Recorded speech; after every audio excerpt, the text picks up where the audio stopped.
It's a warm welcome wherever you are watching us from here in Kenya, across Africa, or maybe across the globe. This is Sporting TV, and I'm your able host, Molo Collins. And on today's show, we are going to see the reasons why Arsenal and Mikel Arteta opted for the services of the very experienced player in the name of Rahim. And remember that Arsenal managed to acquire his services on the last day of the English Premier League transfer, making the move, of course, from Chelsea to Arsenal. This is a player who was featured for the most prominent clubs in English Premier League, having turned out for Liverpool, Manchester City, and now Arsenal, which makes it the fourth most prominent teams in English Premier League. And on today's show, we are going to focus our attention on why Arsenal and maybe Mikel Arteta opted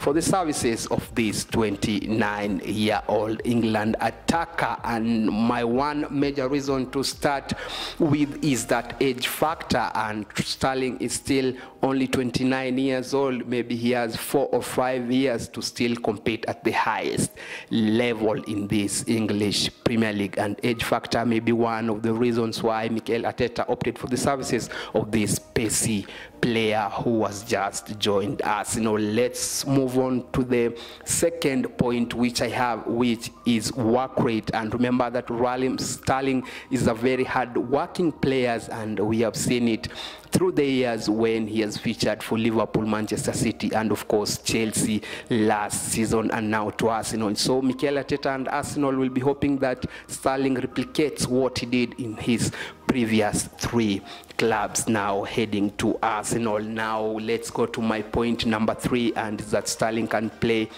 on all front positions. He can play on the flank, he can play as a false striker, and he can also play as a number 10 just behind the striker, which Arsenal will use this season. Well, he has also won every competition there are in English Premier League, so I think there's nothing more for Sterling to prove at this level, and I think his presence is also going to give the Arsenal players a lift up to try and go for the titles that has eluded Arsenal now for a number of years. Well, let's go to my point number 4. He's super quick, and he can easily take on players one-on-one, being one of the fastest players that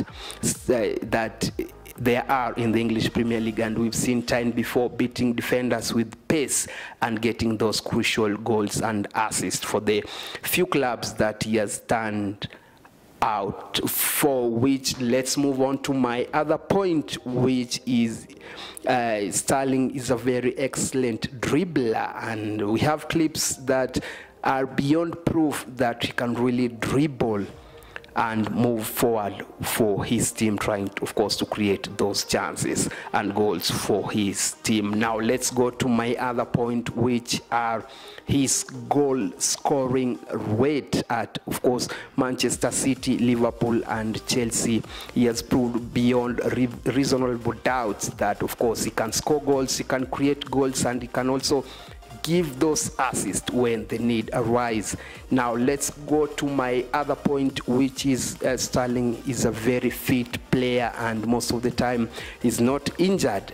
Most of you may argue that some players in English Premier League get injured a lot, but Sterling, going through his injury record, he has a very fit, clean bill of health to compete in this season 2024-2025, of course, for Arsenal, heading into this crucial season at Emirates Stadium. And now my other point here is that Sterling doesn't have any point to prove anymore, because he has achieved it all at club level and, of course, at international level. Remember that he started competing at a very tender age of 18 years old, coming from the ranks of Liverpool Academy, and Brendan Rodgers is the one who gave Sterling his first English Premier League match which he played. Well, let's move on to another point, and I think that Arteta can really transform Sterling to be one of the best players.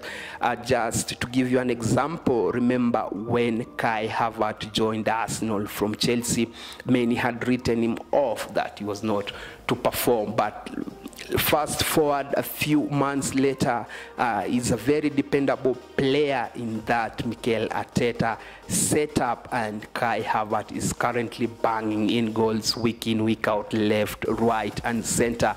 And many of Arsenal fans will be hoping that Sterling can replicate the form that he had a few years ago. Now, let's go to my other point, and which is a very strong one. Remember that Sterling is a two-footed player. He can play on the left, he can play on the right, cutting across that pitch using, of course, his both feet, and one of the main reasons will be speed, and Sterling has it as his one of his Arsenal weapons that I think is going to hurt many teams next season for Arsenal. Now let's go and look at the stats for Rahim Sterling in his 3 previous teams that he has played for. Remember that Sterling in his Liverpool career, he had 23 goals and 14 assists. That was in Liverpool before moving to Manchester City, where he went on to have arguably one of his best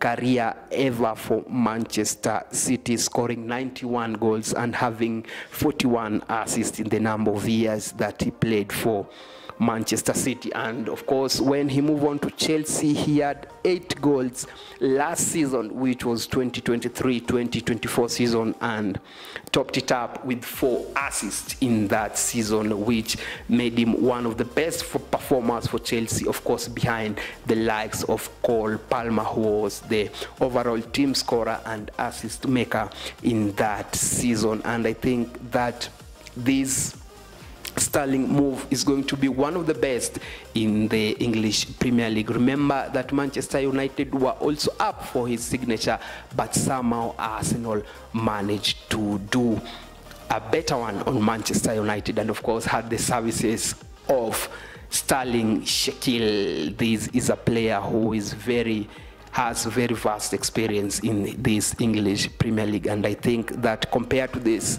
signatures that Arteta has managed to get this season, remember that he has Mikel Merino, who is just a year younger compared to Rahim Sterling. And I think that Arsenal and Chelsea have done business over the years. And I remember a few years back they got Peter Cech, who was over 30. They also had Jorginho, who was also over 30 years. And remember the very talkative defender that was David Luiz. So I think this is a good business for Arsenal, and it's going to help Arsenal in terms of depth. I remember that Arsenal has managed to sell the likes of Eddie Nketiah, and Jesus has been very injury prone of late, and Gabriel Jesus has not been performing in the levels expected, and of course Martinelli have been hitting misses of late in that Arsenal setup. So I think Sterling has a very big chance of having minutes in that Arsenal setup for the season 2024-2025. Well, let's wait and see what will really unfold for Rahim Sterling heading into the season 2024-2025. Those are my major points to look on for Sterling heading into this new season, which is still only 3 matches played in the week 3 of this English Premier League. Well, I've been able, Smaller Collins. Let's do this again next time when we do meet.